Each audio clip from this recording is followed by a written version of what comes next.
자, 오늘 말씀은 주의 재림과 휴거 네 번째 마지막 시간을 갖겠습니다. 고린도전서 15장 51절 52절 말씀을 통해 증거하겠습니다. 보라, 내가 너에게 비밀을 말하노니 우리가 다 잠잘 것이 아니오 마지막 나팔에 순식간에 호련히 다 변하리. 나팔 소리가 나며 죽은 자들이 썩지 아니할 것으로 다시 살고 우리도 변화하리라. 자, 마지막 일곱째 나팔이 부러지게 되면 죽은 자들이 먼저 살아나고 살아있는 자들이 호련히 변화돼서 구름 속으로 끌려가서 그곳에서 주님을 만나 영원히 함께한다고 그랬죠. 지금 이것을 휴거라고 하는 거예요. 이 말씀의 비밀을 제가 증거하겠습니다. 자, 예수님께서 이스라엘 땅에 육체를 가지고 오셨죠. 예수님이 오신 것은 여호와 하나님께서 예수님과 함께 오신 거예요. 그러면 이스라엘 나라 백성들은 하나님을 조상 때부터 섬겼던 백성들이잖아요. 근데 자기 백성이 여호와 하나님을 미워하여 버린 거예요. 그래서 예수님을 십자가에 못 박아 버린 거죠. 그러면 예수님이 십자가에 죽으시기 전에 제자들에게 근심하니까 근심하지 말라, 내가 다시 가서 처소를 예비해서 다시 오신다고 그랬죠. 그러면서 요한복음 14장 16절 17절 말씀을 하신 거예요. 내가 아버지께 구하겠으니 그가 또 다른 보혜사를 너에게 주사 영원토록 너희와 함께 있게 하시리라. 저는 진리의 영이라. 세상은 능히 저를 받지 못하나니 이는 저를 보지도 못하고 알지도 못함이라. 그러나 너희는 저를 아나니 저는 너희와 함께 거하심이요 또 너희 속에 계시겠습니다. 그러니까 예수님이 십자가에 죽으시고 다시 부활하시고 승천해서 보혜사 성령을 보내주신데 그 보혜사 성령이 진리의 영이라고 그랬죠. 그러면 예수님이 그 진리의 영과 함께 다시 오신 거예요. 그래서 율법시대의 종말에 예수님을 따르는 제자들과 그리고 예수님을 따르는 그 무리들이 있죠. 그들이 추수된 영혼인 거예요. 그리고 은혜시대가 도래한 것이죠. 예수님이 다시 그 성령을 통해서 다시 강림하신 거예요. 그리고 세상에 그들이 은혜의 복음, 천국 복음을 뿌렸던 거예요. 그러면 은혜 시대의 종말이 되면 율법 시대의 종말 때와 똑같이 돼요. 온 교회는 예수를 통해서 탄생된 곳이에요. 은혜 시대의 종말이 되면 밤이 찾아오잖아요. 그러면 적그리스도와 거짓 선지자들이 온 교회를 다 미혹해서 교회가 예수 그리스도를 배도하게 돼요. 버리는 거예요. 그래서 예수님이 다시 강림하실 때 그 세대 사람들에게 고난을 받고 버림을 받을 것이라고 말씀한 거예요. 누가복음 17장 25절 그러나 그가 먼저 많은 고난을 받으며 이 세대에게 버림받아야 할지니라. 혼인집에서 신랑을 다 빼앗길 날이 온다고 했잖아요. 신랑을 빼앗길 날이 예수님이 버림을 받는 날이죠. 그러니까 예수님을 통해서 탄생된 교회가 예수님의 백성들이잖아요. 예수님을 미워하고 버리는 때가 다시 찾아오게 돼요.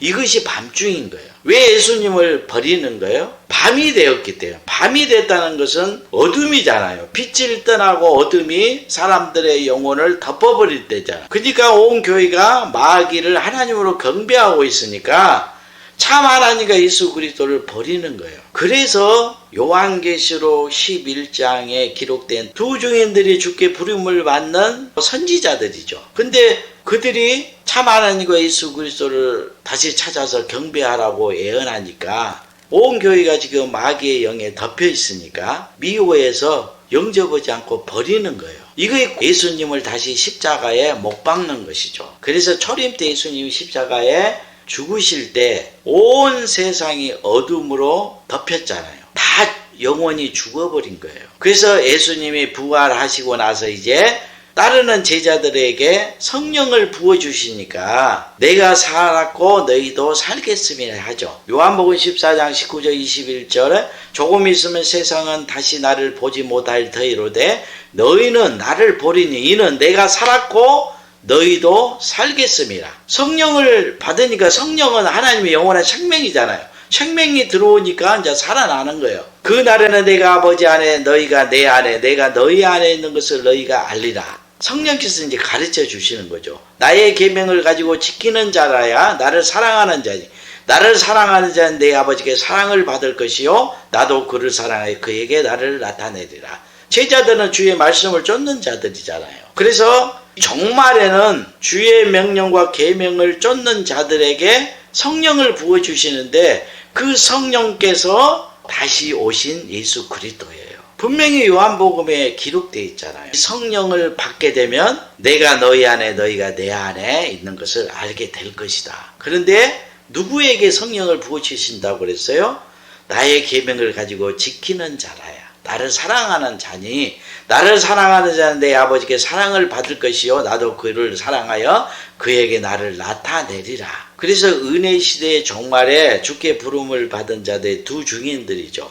이들이 전 3년 반 동안에 예언을 하는데 아무도 따르지 않는 거예요. 예수님을 버린 거죠. 그래서 요한계시록 11장에 보면 이들이 예언을 마치는 때가 되면 짐승과 싸우다가 생기를 잃고 죽는다고 기록한 거예요. 초림 때 예수님이 예언을 하다가 이스라엘 백성들에게 죽임을 당하죠. 똑같은 거예요. 지금은 종교의 자유가 있기 때문에 육체를 죽일 수가 없어요. 그래서 영혼을 죽이는 거예요. 후계 증인들이 죽임을 당하고 다시 생기가 들어서 살아나죠. 그리고 구름 속으로 끌려 올라간다고 기록하고 있잖아요. 그러면 그곳에서 주님을 만나게 되고 일곱째 나팔을 불게 되는 거예요. 일곱째 나팔이 부러지게 되면 그때 죽은 자들이 살아난다고 그랬죠. 두 증인들을 영접하고 따르는 자들이 다 살아나게 되는 거예요. 이게 너무 놀라운 말씀인 거예요. 하나님께서 온 땅에 7영을 다시 보내신다고 그랬잖아요. 이 7영이 추수 때 내리는 늦은 비 성령으로 임하는 거예요. 초림 때 예수님을 따르는 자들에게만 진리의 성령이 부어졌잖아요. 그 진리의 성령과 함께 예수님이 다시 오신 거잖아요. 이와 같이 은혜 시대 종말에 주께서 보낸 증인들이 두 증인들이잖아요. 그들을 영접할 때 그 음성을 주의 음성으로 듣기 때문에 죽은 자들이 다시 살아나는 거예요. 두 증인이 죽는 순간 온 교회는 다 어둠에 덮여버려요. 초림 때 예수님이 죽는 그 순간 온 세상이 어둠으로 덮였잖아요. 이와 같이 두 증인이 죽는 순간 온 교회는 다 어둠에 덮이게 돼 있어요. 왜냐하면 두 증인들이 두 감람나무고 두 촛대라고 했잖아요. 빛이 사라져 버린 거예요. 그런데 다시 두 증인이 살아나고 구름 속에 끌려가서 주님을 만나고 하나가 돼서 일곱째 나팔을 불게 되죠. 그럴 때 두 증인을 쫓는 자들이 하나님의 생기가 들어와서 다 살아나는 거예요. 하나님의 성령이 임한다는 거예요. 7영이. 그 7영과 함께 주님이 다시 강림하신 거예요. 이게 죽은 자들이 다시 살아난 거예요. 그런데 왜 살아났는데 아직은 예수님과 하나가 됐다는 걸 깊이 깨닫지 못해요. 그것은 성령께서 그를 연단시켜서 말씀에 순종하는 자가 되게 만들어요. 그래서 온전한 순종을 이루게 되면 주께서 가르쳐 주시는 거예요. 그래서 온전한 순종을 이루는 것이 하나님의 말씀으로 옷 입는 거잖아요. 구름 속에 끌려가서 하나님의 그 형상으로 변화되는 그 영혼인 거예요. 그래서 구름 속으로 끌려간다는 것은 말씀 안에 거하는 영혼을 말하는 것이고, 변화된다는 것은 하나님의 형상으로 변화되는 것을 말씀하는 거예요. 그래서 로마서 12장 2절 보면 너희는 이 세대를 본받지 말고 오직 마음을 새롭게 함으로 변화를 받아 하나님의 선하시고 기뻐하시고 온전하신 뜻이 무엇인지 분별하도록 하라. 고린도후서 3장 18절에도 우리가 다 수건을 벗은 얼굴로 거울을 본 같이 주의 영광을 보매 저와 같은 형상으로 화하여 영광으로 영광에 이르니 곧 주의 영으로 말미암음이니라. 그러니까 예수 그리스도의 그 형상으로 변화된다는 거잖아요. 그래서 밤중에 다 세상과 보다고 세상 걸 사모하고 사랑하는데 두 증인들은 세상 걸 바라보지 말라고 했죠. 그리고 하나님의 약속을 믿고 그것을 소망하면서 말씀 안에 살라고 증거하잖아요. 그러니까 두 증인의 그 증거를 믿고 따르는 그 영혼들이 살아난 영혼인 거예요. 이렇게 살 수가 없어요. 하나님의 생기가 들어오지 않으면. 그래서 살아있는 영혼이다. 그 말씀은 밤중에 하나님의 약속을 믿고 그걸 소망하면서 말씀 안에 사는 삶이 바로 생기가 들어와서 살아난 영혼인 거예요. 에스겔서에서도 보면 바벨론에게 포로로 잡혀가서 아무 소망이 없이 살아가는 그 이스라엘 나라 사람들에게 에스겔이 다시 예언하니까 하나님께 소망을 가지고 바벨론에서 이스라엘 나라로 돌아가잖아요. 이게 살아난 영혼이라고 분명히 기록하고 있잖아요. 비유를 통해서 우리가 이걸 깨달을 수가 있는데, 육체의 목숨이 살아있으면 그 생명의 본성을 쫓아 살게 되는 거예요. 그래서 살아있는 사람들은 자기 생명을 가장 사랑하게 되고, 그리고 그 생명을 영원하게 하기를 원해요. 그래서 이 세상에 있는 것들을 사모하고 사랑하는 거예요. 그래서 좋은 집에서 살고 싶고, 좋은 옷을 입고, 그리고 세상 권세를 가지고 사람들에게 자랑이 되려고 하는 거죠. 이거 생명이 영원하게 되는 거잖아요. 이거 생명의 본성이에요. 욕구. 그러면은 예수 그리스도를 믿으면 하나님께서 성령을 부어주시잖아요. 하나님의 성령은 하나님의 생명이에요. 하나님 자신이잖아요. 그러면 성령이 임하게 되면 하나님의 영원한 생명이 우리 안에 임한 거예요. 하나님의 생명을 가진 것이죠. 그러면은 생명에 그 소욕이 있는 거예요. 그 생명의 소욕이 뭡니까? 하나님의 소욕이죠. 성령의 소욕. 그러면은 예수를 믿으면 육체의 생명도 있고 하나님의 생명도 있죠. 근데 이 소욕이 서로 원수가 돼 싸우는 거예요. 함께 공존할 수가 없어요. 그래서 사도 바울은 육신의 소욕과 성령의 소욕이 서로 원수가 돼 싸운다고 그랬어요. 그리고 육신의 소욕은 하나님의 법에 6절 8절 보면 육신의 생각은 사망이요 영의 생각은 생명과 평안이라. 육신의 생각은 하나님과 원수가 되라니 이는 하나님의 법에 굴복지 아니할 뿐 아니라 할 수도 없음이라. 육신에 있는 자들은 하나님을 기쁘시게 할 수 없느니라. 둘 중에 하나는 죽어야 돼요. 그래서 육신의 생각대로 살게 되면 반드시 너희가 죽을 것이다. 이 말은 영의 생명에 죽게 되는 걸 말하는 거예요. 그리고 육신의 생각을 죽이고 영의 생각, 성령의 소욕을 가지고 살게 되면 생명과 평안이라고 했던 거예요. 예수님도 누구든지 나를 따르려거든 자기를 부인하고 자기 목에 매인 십자가를 지고 쫓아야 된다고 그랬죠. 사도 바울은 자기 속에는 주의 법을 순종하는 그 선한 양심이 있고 육체는 하나님의 말씀을 대적하는 그 죄가 있다고 고백하잖아요. 그래서 사도 바울은 날마다 자기의 옛사람 이 육체를 십자가에 못 박아 죽이는 것을 자랑하는 거예요. 그런데 처음 예수를 믿게 되면 육체의 생명이 먼저 태어났잖아요. 그리고 하나님이 주신 그 생명은 두 번째 주신 것이잖아요. 그러니까 처음 태어난 이 육체가 더 큰 자가 돼 있죠. 그래서 처음 예수를 믿게 되면 하나님이 주신 새 생명이 어리니까 육체를 이길 수가 없는 거예요. 그래서 육체의 소욕을 쫓아서 살게 되는 거예요. 이게 어린아이라는 거예요. 그래서 이 옛사람이 점점점 작아지고 하나님이 주신 그 생명이 장성할 때 하나님의 말씀에 온전히 순종할 수가 있는 것이죠. 그래서 고린도전서 14장 20절에 형제들아 지혜에게는 어린아이가 되지 말고 악에는 어린아이가 되라. 지혜에 장성한 사람이 되라 이렇게 말씀한 거예요. 자, 마귀가 사람들을 미혹하는 지혜가 너무 놀라운 것은 이 마귀는 우리 속에 육신의 생명과 하나님의 생명이 있는 것을 알아요. 그래서 하나님의 생명은 성경의 말씀을 갈급하는 거예요. 그래서 마귀는 성경의 말씀을 가지고 시험하는 자예요. 그러면은 이 마귀는 또 육신의 생명에 그 욕구가 있다는 걸 알죠. 정욕으로 시험하는 거예요. 그래서 성경의 말씀을 육신의 소욕, 이 정욕이 원하는 그런 말씀으로 해석해서 가르치는 거예요. 그래서 예수님을 시험할 때 세 가지 시험을 봐보세요. 육신의 배를 채우라고 하잖아요. 그리고 표적을 보이라고 하잖아요. 이게 안목의 정욕이잖아요. 그리고 천하만국과 그 영광을 약속하잖아요. 이 세상 영광이잖아요. 이 세상의 자랑인 거예요. 마귀를 하나님으로 경배한다는 것은 다른 것이 아니에요. 육신의 생명을 십자가에 못 박지 않고 하나님을 겸하여 섬기는 거예요. 이 너무 놀라운 거예요. 그러니까 육신을 죽이지 않고 육신의 소욕을 쫓는 신을 섬기는 것이 뭐냐? 마귀를 하나님으로 경배하고 있는 거예요. 그래서 성경은 두 마음을 품는 자를 하나님이 가장 싫어하는 거예요. 천국도 원하고 세상도 원하는 거. 마태복음 6장 24절 보면 한 사람이 두 주인을 섬기지 못할 것이니 혹 이를 미워하여 저를 사랑하거나 혹 이를 중히 여기며 저를 경히 여김이라 못하리라. 너희가 하나님과 재물을 겸하여 섬기지 못하느니라. 야고보서 3장 11절에도 샘이 한 구멍으로 어찌 단물과 쓴물을 내겠느냐. 그러니까 한 입으로 두 말을 하는 자들이 마귀를 경배하는 자들이에요. 적그리스도와 거짓 선자인 거예요. 하나님의 말씀을 증거하면서 하나님의 이름으로, 예수의 이름으로 육신의 것들을 약속하는 자들이에요.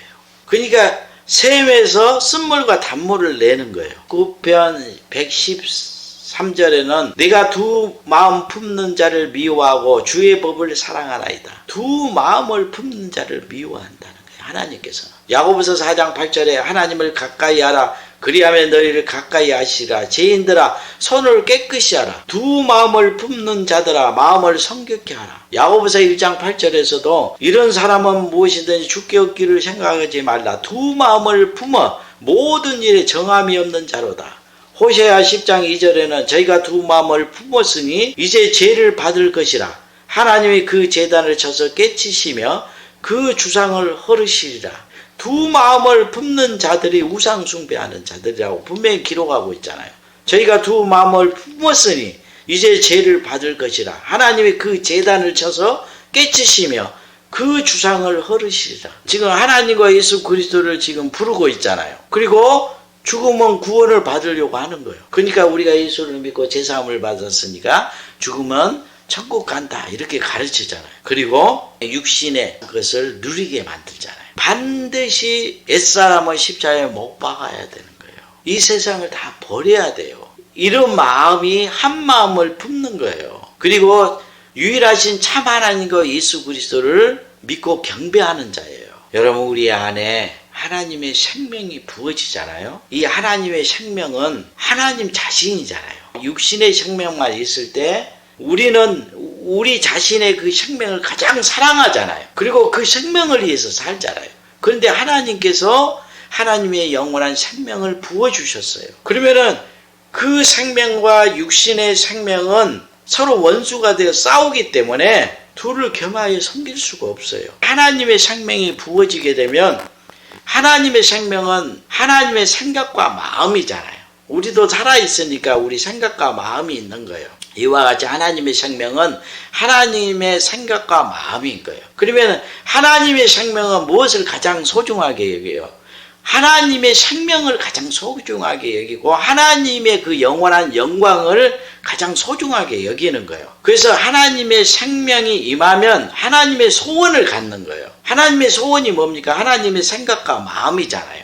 하나님 것을 가장 소중히 여기는 거죠. 그래서 하나님의 생명을 가장 소중하게 여기고 하나님이 약속하신 그 아들의 영광, 그 보좌, 그거를 사모하게 되는 거예요. 이 하나님의 소원이고 하나님의 마음과 생각이죠. 그러면은 하나님의 소원을 가지고 천국과 영원한 생명과 아들의 영광을 사모하면서 사는 것이 내 안에 하나님의 영원한 생명이 부어진 증거인 거예요. 영원한 생명이 부어졌다는 건 뭘로 아는 거예요? 생각과 마음이잖아요. 우리가 육적으로도 육신의 생명이 있는 증거가 뭡니까? 살아있기 때문에 생각과 마음이 있고 생각과 마음이 음식과 물과 세상 것을 추구하잖아요. 이게 살아있는 사람인 거예요. 죽으면 아무것도 생각이 없어요. 이와 마찬가지예요.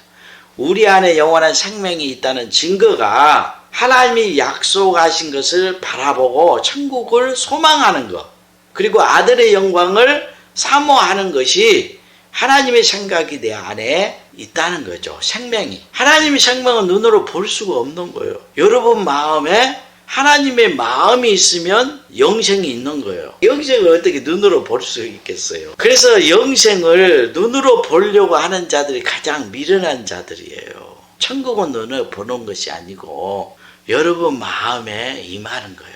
하나님의 소원. 그 소원을 빼앗기지 않아야 돼요. 마귀는 그 생명을 빼앗는 자인데 마귀에게 빼앗겼다는 것이 뭡니까? 하나님의 그 마음과 생각이 사라져버린 거예요. 하나님의 영원한 생명을 얻었으면 육신의 생명을 십자가에 못 박아버려요. 그래서 보화를 발견하면 자기의 모든 소유를 다 판다는 거예요.